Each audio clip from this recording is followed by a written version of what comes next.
What's up, everyone? Carrie here. I have a really important question for you today. Can self-compassion stop creative burnout? The answer is, well, actually, I'll tell you the answer in a little bit. First, let me give you a refresher on what creative burnout even is.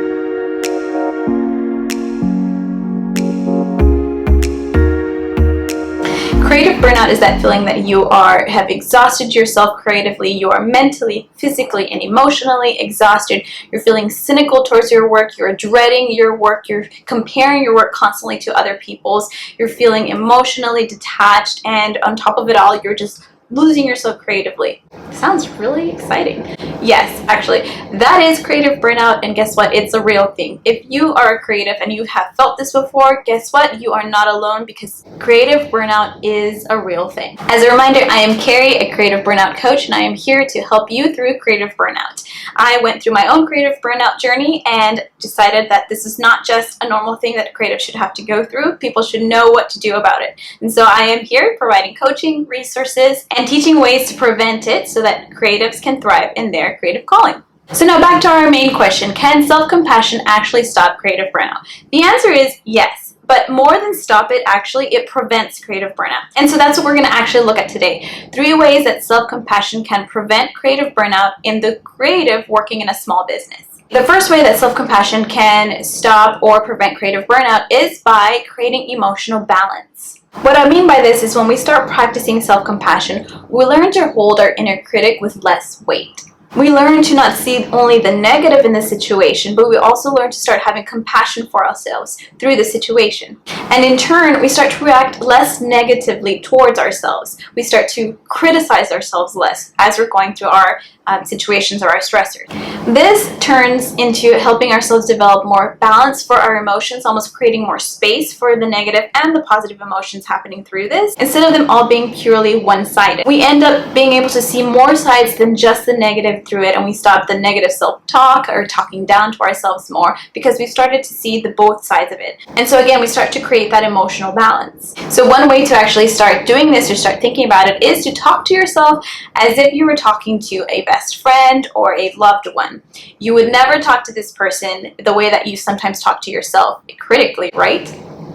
So this is a really great tactic to use. Whenever you start to feel that you want to talk negatively to yourself, think about how you would react if a friend was going through this situation and what you would say to them, and then say those things to yourself. When we're going through creative burnout, the last thing that we want is someone to crack down on us, to call us lazy, to tell us that we're crazy, to tell us that we're just being irrational. No, what we need is grace, and we need compassion, and we need someone to hold our hand and to say, this is difficult, but I'm here with you. In turn, we need to offer ourselves this same kind of grace and compassion. So instead of closing up tighter, we release the stress, and we're able to see the different levels of our burnout, we're able to see the different levels of our stress, and we're able to release all the emotion coming from it. Okay, and with that goes the second way that self-compassion can stop or prevent creative burnout, and that is by building resilience to stress. According to an article by mind.org, the direct measurable outcome of self-compassion practice is resilience. So we engage the power of self-compassion not just to feel better, but to function better.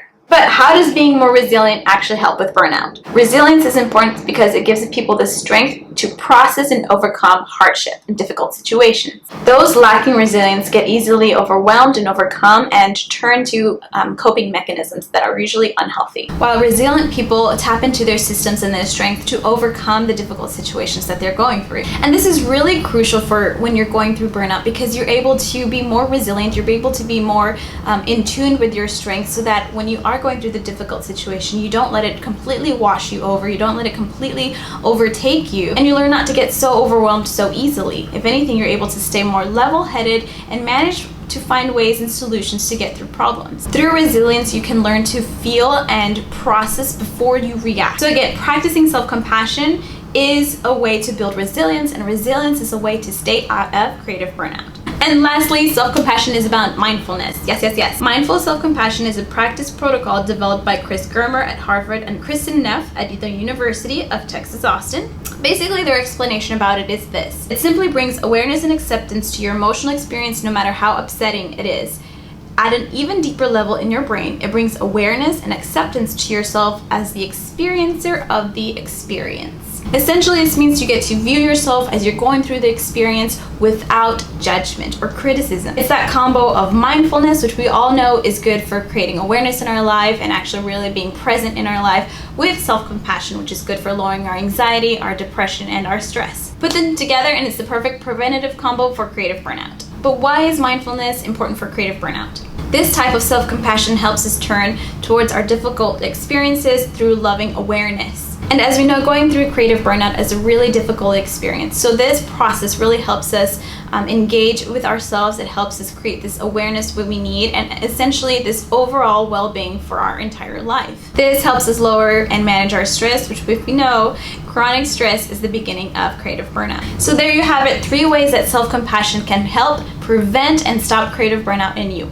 If this was useful for you and you want to learn more about self-compassion, download the free worksheets on building self-compassion techniques in your life and start working on them today. I hope this video has been useful for you. If you like it, let me know below.